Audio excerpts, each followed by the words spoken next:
ada pepatah yang mengatakan urip kudu urup ya, urip nguripi kan seperti itu.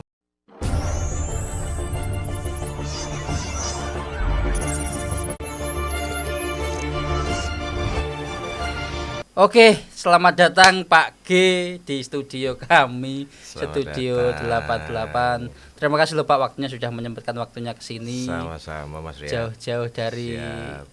Dari mana? Jember ya? Dari Aslinya. Purwo. Wah, ya. Purwoharjo. Purwoharjo ya. Iya. Terima kasih Pak.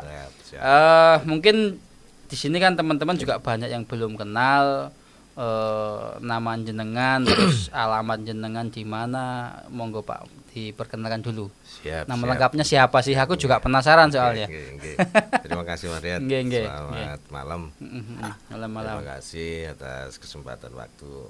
Saya terhormat ini bisa masuk di studio 88 RN. Iya. Terima kasih. Nama saya Gatot Eko Prasetyotomo. Lahir 50 tahun yang lalu. Iya. Biasa dikenal akrab dengan teman-teman sebutan Cak G, Kang G, dan Pak G, terserah sudah pokoknya ada G-nya itu, gitu. Nama istilah Pak G itu dari mana tuh Pak? Pak G itu kan nama saya panjang, Gatot Eko Prasetyotomo. Kalau teman-teman SMA itu manggilnya Gepu, singkatan itu. Oh. Karena kepanjangan teman-teman manggil saya sekarang ini ya Pak G. Dia ambil awalnya huruf awal berarti ya. Oh, gitu. Jadi lebih apa ya? Lebih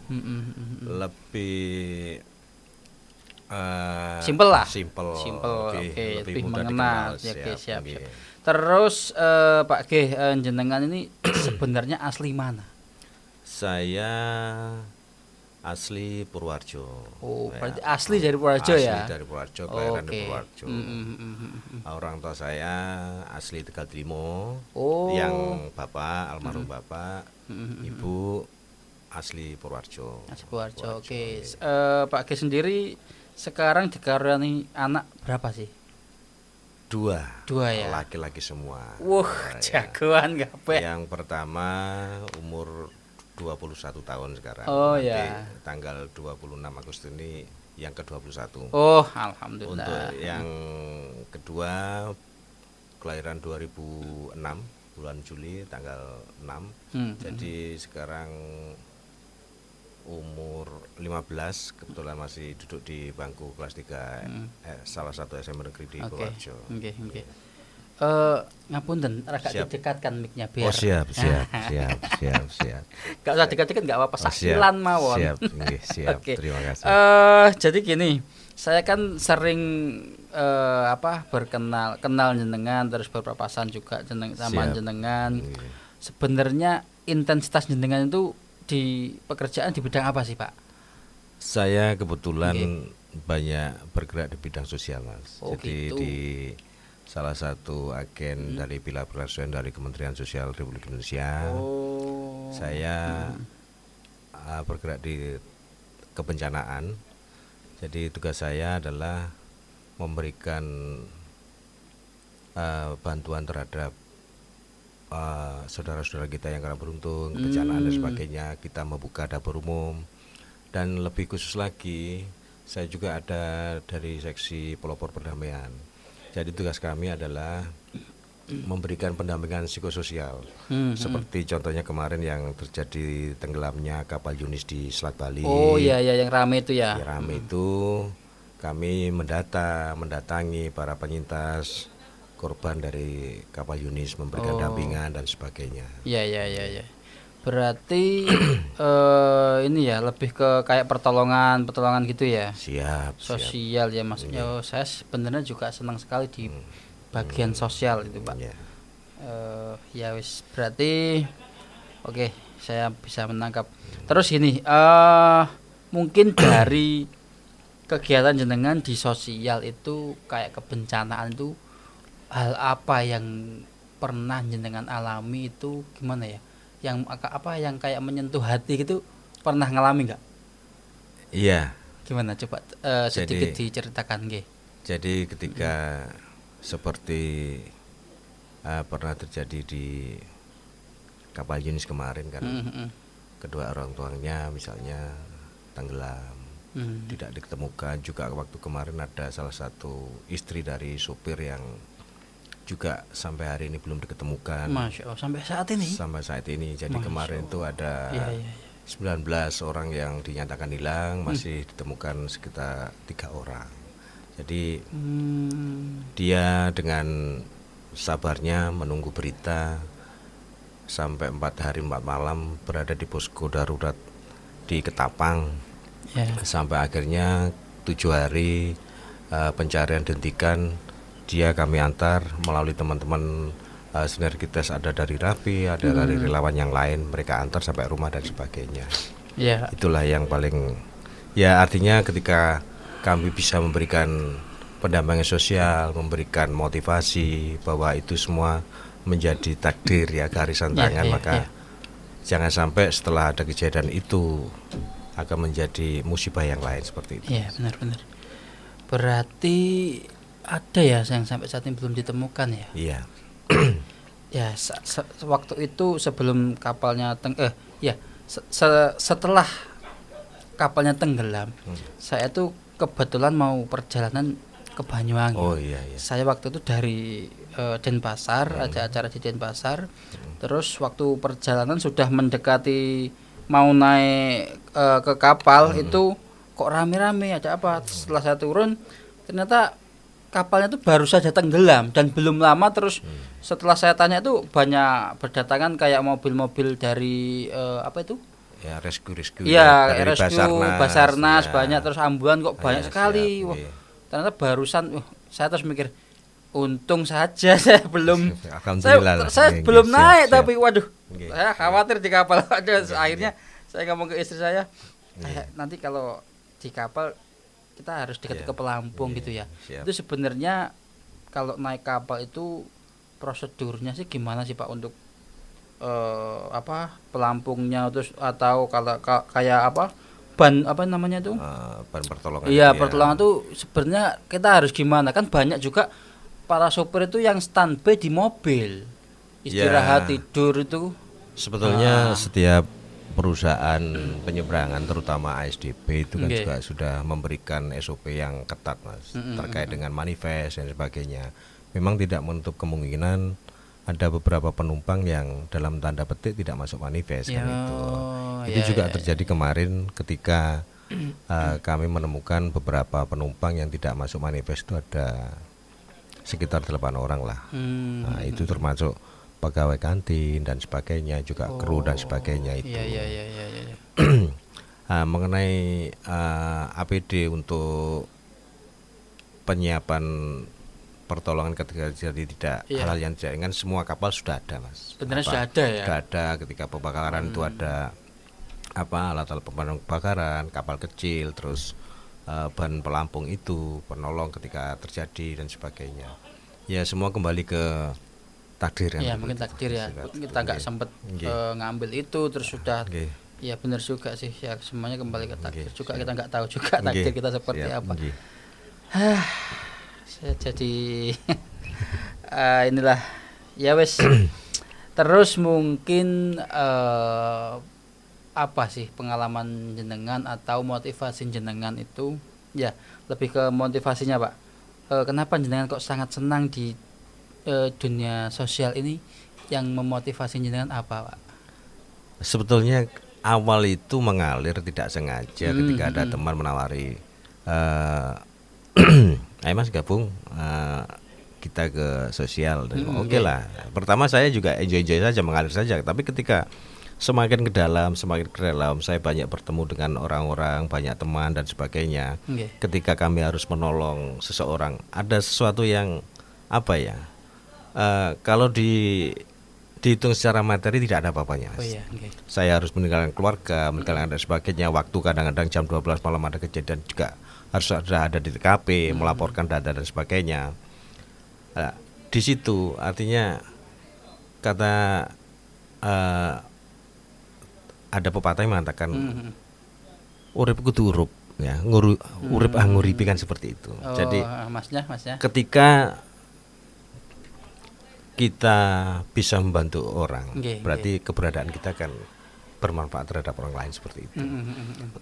Memang tidak hanya dukanya saja, tapi hanya banyak sukanya. Teman-teman tuh baik dan los lah, ikhlas dan sebagainya. Kalau kita hitung materi tidak ada apa-apa. Tapi di sisi lain dari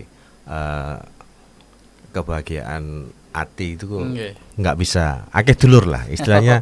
Akeh dulur jadi simbah dhisik kan akeh konco nggak bakalan luwe kan gitu. Oh iya, berarti seperti lebih itu. ke panggilan hati. Siap, nandur lah Mas. Iya benar. Semakin kita itu. banyak berbuat baik, insya Allah juga akan banyak teman yang baik ke kita kan. Siap, gitu ya. Gitu, ya benar ya. Saya sepakat sekali dengan itu Pak. Terus ini tolong dari Pak G ini untuk masukannya Pak, masukan dari misalkan apa ya, dari kan biasanya kan banyak kayak apa relawan sosial seperti itu, mungkin masukan atau saran jenengan seperti apa, atau mungkin gimana lah ya saran dan masukannya aja. Ya yang penting kita siap bahwa ketika kita menolong orang kita harus siap dulu secara emosional, secara perilaku dan sebagainya. Karena ketika kita melawan orang, kadang banyak tantangan. Kita sudah capek. Iya benar. Ada omongan, kok tekonin telat dan sebagainya dan sebagainya itu.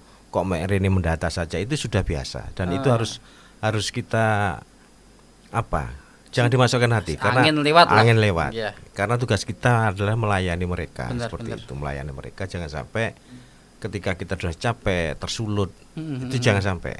Karena tugas kita adalah memberikan pelayanan secara lahiriah dan batiniah. Batiniah dalam arti secara psikososial mereka sudah capek. Ketika mereka ngomong mungkin di luar kesadaran mereka karena keadaan yang serba darurat dan sebagainya gitu. Yang penting mental. Mental itu harus disiapkan sebagai seorang relawan, juga SOP, juga ketahanan fisik. Karena ketika dan yang penting adalah jangan sampai ketika kita menolong penyintas, korban dan sebagainya, jangan sampai non sewu. Karena banyak barang dan sebagainya ini tidak menutup kemungkinan ada godaan untuk mengambil dan sebagainya. Itu jangan sampai gitu loh, jangan sampai. Iya. Kembali ke diri kita berarti ya. Siap, jangan sampai. Soalnya niatnya juga sudah baik, masa di tengah-tengah kebaikan itu ada keburukan kan juga enggak baik. Ya godaan-godaan itu banyak Mas. Iya. Dan sebagainya, banyak barang-barang yang harus dan sebagainya itu. Oh iya, kalau ini godaan wanita Pak. Pak aku tolong aja gitu. Enggak sempat mikir. Pak saya ditolong enggak ya? Enggak sempat mikir. Enggak sempat mikir. Iki cewek tak dhisikno wae gimana Pak? Enggak ya? Karena ya gini, ketika itu ya kita kan mesti harus mendahulukan prioritas. Jadi anak-anak dan ibu-ibu terutama ladies first ya. Ladies first itu ya, tua-tua dan sebagainya itu harus kita dahulukan kan. Bukan berarti yang laki-laki kita cuekin. Kita melihat prioritas. Ketika mereka masih bisa lari ya suruh lari, gak usah digendong kan gitu. Masih cewek bisa lari digendong aja. Iya. Oke, terlepas dari itu Pak, kita berbicara mengenai hobi. Pak G ini hobinya dari kecil atau mungkin sampai saat ini apa Pak? Saya hobi itu olahraga dan membaca Mas. Oh pantesan Pak, kok masih kita muda ya Pak ya? Terlihat muda Pak jenengan. Ya, coba. Kebanyakan makan daun muda Mas. Daun lalapan maksud saya lalapan. Berarti, lalapan. Iya. Itu, ya. Jadi mulai kecil memang saya kan dekat dengan stadion Brawijaya Purworejo. Oh iya. Jadi ini berkisah ya. Nggih. Saya senang sepak bola juga ketika SMP juga sudah mulai belajar ya itu katanya bapak almarhum itu awak musuh jogo keluarga kudu iso jogo lah, dengan itu kami belajar bela diri lah seperti itu. Oh gitu. Dulu pertama bela diri Kusinkai, ada almarhum Masudin nggak satu waktu itu Kusinkai. Terus SMP ada sepak bola, terus sampai SMA di SMA Negeri 5 Malang juga sepak bola karena tidak ada bela diri. Terus pindah ke Universitas Surabaya, di Surabaya itu Kusinkai itu tidak ada ya. Saya tengok mencari bidang olahraga yang bisa memberikan saya manfaat. Nah, saya menarik kok ada salah satu FC itu percaya diri yang rutin melakukan pertandingan antar perguruan tinggi. Akhirnya saya masuk ke sana. Dari sana saya dapat beasiswa lah, peribahasanya ya secara sekolah dibiayai oleh universitas kan gitu. Ya bonus terus bisa bonusnya lagi bisa keliling seluruh Indonesia kan gitu. Dibiayai juga. Dibiayai juga perjalanan-perjalanan seperti itu. Siap-siap pengalaman banyak juga ya. Teman, pengalaman ya kayak gitu ya. Badminton juga.